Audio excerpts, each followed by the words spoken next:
बिस्मिल्लाहिर्रहमानिर्रहीम। अस्सलाम वालेकुम। उम्मीद है मेरे सब प्यारे व्यूवर्स खैरियत से होंगे। ये है ताज किचन और मैं हूँ उज़्मा साजिद। आज मैं बनाने जा रही हूँ घर के ही मसालों से अचार गोश्त, जो कि पैकेट के मसाले से भी ज़्यादा मज़ेदार बनेगा। घर के आसान, सस्ते और केमिकल से पाक मसालों के साथ। तो चले हम स्टार्ट करते हैं। इसके लिए मैंने लिया है 1 चम्मच सौंफ, आधा चम्मच ज़ीरा, 1 चम्मच साबुत धनिया, 3 से 4 चुटकी है अजवाइन और 1 छोटा चम्मच है कलौंजी और 1 छोटा चम्मच ही मेथी दाना। अब मैं इन सबको पीसूँगी। साबुत धनिया, ज़ीरा और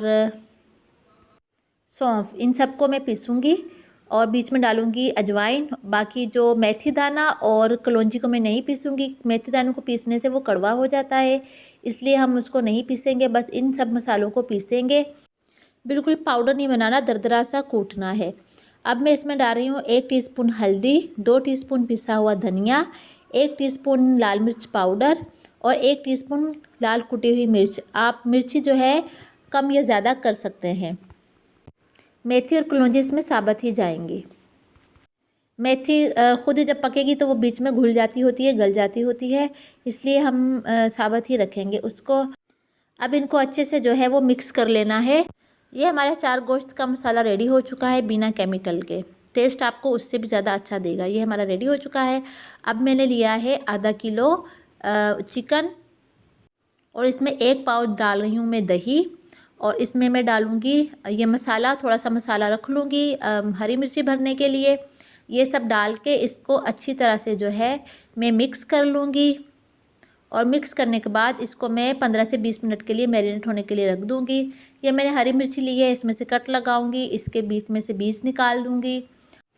इस तरह से जितनी भी हरी मिर्ची हैं इनमें सब में से कट लगा के इस तरह से बीज निकाल कर इसमें जो मैंने अचार गोश्त का मसाला बचाया था उसमें अगर नींबू है तो नींबू डाल लें और अगर नहीं है तो फिर सिरका। मेरे पास नींबू नहीं था तो मैं सिरका डाल के इसको मैंने इस तरह से हल्का सा पेस्ट बना दिया है। और अब मैं इन हरी मिर्चों में ये मसाला जो है भर रही हूँ। इस तरह से सब में हरी मिर्चों में मसाला भर लूँगी और अगर थोड़ा सा मसाला बच जाएगा तो ये जो मैरिनेट होने के लिए मैंने चिकन रखा हुआ है ये वाला मसाला जो है मैं उसके अंदर डाल दूँगी। ये मेरा थोड़ा सा मसाला बच गया है, ये मैं उसके अंदर डाल दूँगी। और अब मैंने लिया है एक कढ़ाई, उसमें मैं डाल रही हूँ ऑयल। 1 चम्मच जो है बड़ा मैंने ऑयल लिया है और इसमें 1 चम्मच ही लहसुन अदरक का पेस्ट डालकर इसको हल्का सा लाइट गोल्डन सा कर लूँगी। 1 से 2 मिनट लगेंगे मुझे लाइट गोल्डन करने में। अब जो मैंने चिकन मैरिनेट करके रखा हुआ था वो मैं इसमें डाल दूँगी अच्छे से। बर्तन अच्छे से साफ़ कर लूँगी और फिर इसको मैं करूँगी फ्राई चिकन को और ये दही को, ताकि अच्छे से ये फ्राई हो जाए और इनकी स्मेल चली जाए।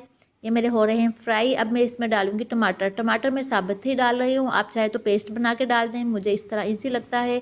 मैंने आगे से टमाटरों के मुँह काट दिए हैं और इस तरह से मैं इसको इसमें डाल के थोड़ा सा मैं इसको फ्राई करूँगी टमाटरों को और इसको मैं ढक दूँगी 5 से 6 मिनट के लिए बिल्कुल दम वाली आंच पर, ताकि टमाटरों का छिलका नरम पड़ जाए और टमाटर जो है ख़ुद भी नरम हो जाए और इजीली ये मैश हो जाए। ये देखें इस तरह से करके मैं इसको निकाल रही हूँ इसका छिलका, और ये मैंने सारे इसके छिलके निकाल लिए हैं और ये बिल्कुल नरम हो गए हैं और ये इजीली जो है ये देखिए मैश हो रहे हैं। मैं इसको अच्छे से बोटियों को साइड पे करके टमाटरों को मैश कर लूँगी। ये देखिए मेरी अच्छी सी प्यूरी बन गई है। आप चाहे तो इसको ग्राइंडर में डाल के पेस्ट बनाकर भी डाल सकते हैं। इस तरह के इसका टेस्ट थोड़ा सा अच्छा आ जाता है और भी मज़े का हो जाता है। अब आधा चम्मच जो है मैं नमक डाल रही हूँ। नमक डाल के मैं इसको अच्छे से जो है फिर दोबारा इसको मैं फ्राई करूँगी, ताकि इसका पानी जो है वो ड्राई हो जाए। अचार गोश्त की ये खासियत है कि झटपट पक जाता है और इसमें कोई ज़्यादा झंझट भी नहीं है। इजीली आप अगर कोई मेहमान आ जाए तो शॉर्ट टाइम में भी आप इसको पका सकते हैं। और ये कि घर के मसाले होंगे तो ये और भी अच्छी बात है। अच्छा हाइजीनिक आपका अचार गोश्त बन जाएगा। ये देखिए मेरे अचार गोश्त ने ऑयल छोड़ना स्टार्ट कर दिया है और इसका पानी तकरीबन ड्राई हो चुका है। ये रस्मी सा इसका जो है मसाला अगर हो तो वो और भी अच्छा लगता है। ये मेरा तकरीबन रेडी हो चुका है। अब मैं इसमें डालूँगी हरी मिर्ची जो मैंने मसाला भर के रखा हुआ था वो हरी मिर्ची इसमें डाल के थोड़ा सा इसको फ्राई करूँगी और उसके बाद जो है मैं इसको ढक दूँगी 2 से 3 मिनट के लिए, ताकि हरी मिर्ची जो है अच्छे से गल जाए, पक जाए और ये देखिए मैं बिल्कुल हल्की आंच पे इसको ढका है 2 से 3 मिनट के लिए। अब ये देखिए रेडी हो चुका है मेरा ज़बरदस्त किस्म का चार गोश्त। उम्मीद है ये मेरा चार गोश्त आप लोगों को पसंद आया होगा। बहुत ज़बरदस्त झटपट रेसिपी, ज़रूर इसको ट्राई कीजिएगा और बताइएगा कि आपको घर के मसालों के साथ कैसा लगा। अपना अपने पैरों का ख्याल रखिएगा। अल्लाह हाफ़िज़।